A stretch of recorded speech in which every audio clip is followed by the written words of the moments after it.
ജനങ്ങളുടെ ഒരു പ്രതിഷേധത്തിൽ പങ്കെടുക്കാനാണ് അവിടേക്ക് ചെല്ലുന്നത്. ചെല്ലുമ്പോൾ ജനങ്ങളുടെ ഒരു എന്നോടുള്ള ഒരു പ്രകടനം ഇതിലെല്ലാം രൂക്ഷവും ഒക്കെ ആയിരുന്നു. ഞാന് അവിടെ കഴിഞ്ഞ കുറെ ദിവസങ്ങളായി മൂന്നാല് ആന വീടുകളിൽ കയറുന്നു. ആളുകൾക്ക് റോഡിൽ കൂടെ നടക്കാൻ കഴിയാത്ത സാഹചര്യം. ആ ഘട്ടത്തിലാണ് അവിടെ ചെല്ലുന്നത്. ഇവിടെ അതിനിടയിൽ ഒരു ആന ഡെത്തായതുമായി ബന്ധപ്പെട്ടുകൊണ്ട് കഴിഞ്ഞ കുറെ ദിവസങ്ങളായി നിരപരാധികളെ എല്ലാം കൊണ്ടുപോയിട്ട് വനം വകുപ്പുകാർ പീഡിപ്പിക്കുന്നു. ജില്ലയിലുള്ള വനം വകുപ്പിന്റെ ഉദ്യോഗസ്ഥരെ എല്ലാം കൂടി പാടം ഫോറസ്റ്റ് സ്റ്റേഷനിലോട്ട് കൊണ്ടുപോയിട്ട് രാവിലെയും വൈകിട്ട് അങ്ങോട്ട് വണ്ടി പോകുന്നു, ഇങ്ങോട്ട് വണ്ടി പോകുന്നു. നിരപരാധികളെ എല്ലാം വണ്ടിയെ കയറ്റിക്കൊണ്ട് പോരുകയാണ്. ഇന്നലെ മാത്രം 11 പേരെ കസ്റ്റഡിയിലെടുത്തു. അപ്പൊ നമുക്ക് ഇതിന്റെ അന്വേഷണം ശരിയായ വഴിക്ക് പോകണം, അത് ശാസ്ത്രീയമായി പോകണം. അവിടെ ആരെങ്കിലും അതിനകത്ത് പ്രതി ഉണ്ടെങ്കിൽ ആ പ്രതിയെ കസ്റ്റഡിയിലെടുക്കണം, അറസ്റ്റ് ചെയ്യണം. ഞങ്ങൾ അതിന്റെ എല്ലാ സഹായം ചെയ്തു കൊടുക്കും. ഞങ്ങൾക്ക് അതിനകത്തൊന്നും ഒരു അഭിപ്രായ വ്യത്യാസവും ഇല്ല. ഇത് പക്ഷെ വഴിയെ പോകുന്നവരെ എല്ലാം നിയമവിരുദ്ധമായി കസ്റ്റഡിയിലെടുത്തുകൊണ്ട് വരിക. ഇപ്പൊ ഒരാളെ ഒരു അന്വേഷണത്തിന്റെ ഭാഗമായി ചോദ്യം ചെയ്യണമെങ്കിൽ കുഴപ്പമില്ല, അവർക്ക് നോട്ടീസ് കൊടുത്ത് വരുത്തി ചോദ്യം ചെയ്യാം. പ്രതിയാണെന്ന് തോന്നിയാൽ അറസ്റ്റ് ചെയ്യാം. അതിനൊന്നും നമ്മൾ തടസ്സമില്ല. ആ ഒരു ഘട്ടത്തിലാണ് ഇന്നലെ ഒരു ഗർഭിണിയായ സ്ത്രീ അവിടെ വന്നിട്ട് തന്റെ ഭർത്താവിനെ ഇതേപോലെ കസ്റ്റഡിയിൽ ഉച്ചയ്ക്ക് വന്ന് കൊണ്ടുപോയി എന്ന നിലയിൽ പറയുന്നതും. ആ ഒരു ഘട്ടത്തിലാണ് അവിടെ ഇടപെട്ടത്. ചെന്ന് ചോദിച്ചു, ഇയാൾ പ്രതിയാണോ? അയാൾ പ്രതിയല്ല.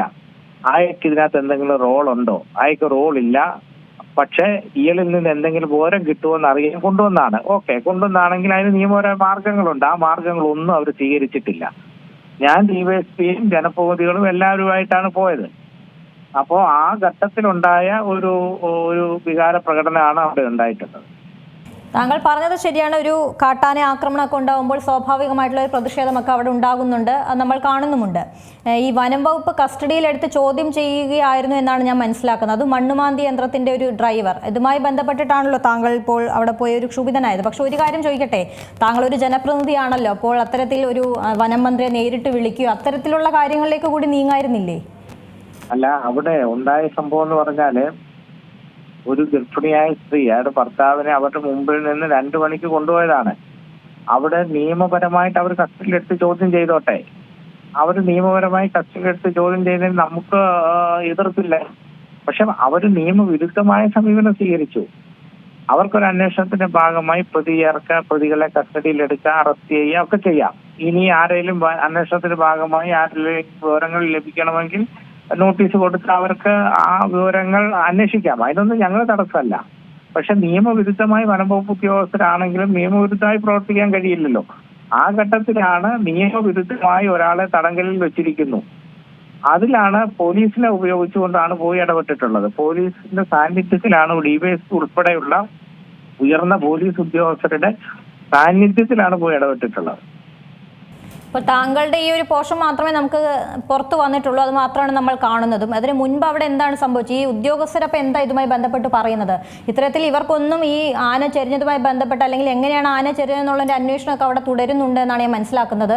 അപ്പോൾ അതിലൊരു ഉത്തരം കിട്ടിയിട്ടില്ല ഇതുവരെയും. പിന്നെ എങ്ങനെയാണ്, എന്തിനു വേണ്ടിയാണ് ഇവരെ ചോദ്യം ചെയ്യുന്നതെന്നാണ് അവർ പറയുന്നത്? ഷോക്കേറ്റാണ് ആന ചെരിഞ്ഞത് എന്നാണ് വനം വകുപ്പ് കരുതുന്നത്. ആയിരിക്കാം, അല്ലാതെ ഞാൻ പറയുന്നില്ല. പക്ഷെ ആയിരിക്കാം.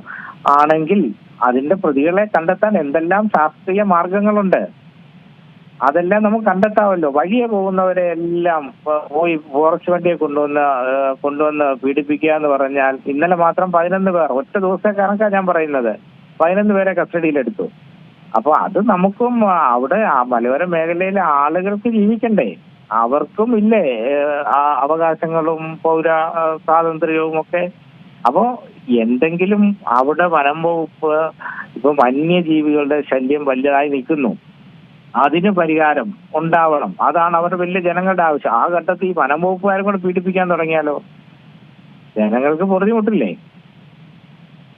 അതാണ് ഈ പറഞ്ഞതുപോലെ കാട്ടാന ആക്രമണവുമായി ബന്ധപ്പെട്ട് നമ്മൾ പല സമയങ്ങളിലും കണ്ടാണ് വനം വകുപ്പ് ഇതിലൊരു പ്രതിസ്ഥാനത്ത് എത്തുന്നത്. വേണ്ട രീതിയിൽ ഇവർ കൈകാര്യം ചെയ്തില്ല തുടങ്ങിയ ആരോപണങ്ങളൊക്കെ നമ്മൾ കേൾക്കുന്നതാണ്.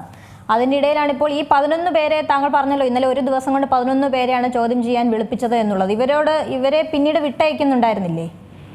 അതെ, മണിക്കൂറുകൾ കൊണ്ടുവെക്കുക, പിന്നെ ഷർട്ട് ഊരുക, ലോക്കപ്പിലിടുക, പിന്നെ വിടുക.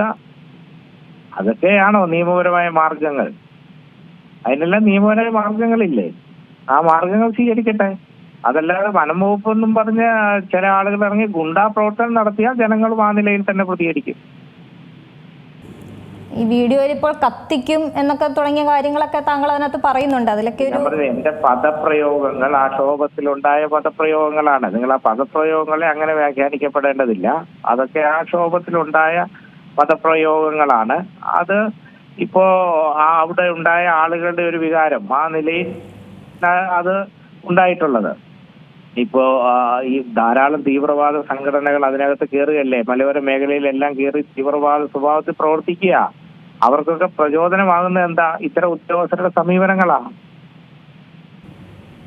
ഈ വിഷയം എന്തെങ്കിലും വനം മന്ത്രിയുടെ ശ്രദ്ധയിൽപ്പെടുത്തിയിട്ടുണ്ടോ താങ്കൾ? അല്ല, ഞാൻ അത് ബന്ധപ്പെട്ടോളാം. ഏറ്റവും പുതിയ വാർത്തകളും വിശേഷങ്ങളും വിരൽ തുമ്പിലറിയാൻ സീ മലയാളം ന്യൂസ് എല്ലാ ഡിജിറ്റൽ പ്ലാറ്റ്ഫോമുകളിലും ലഭ്യം.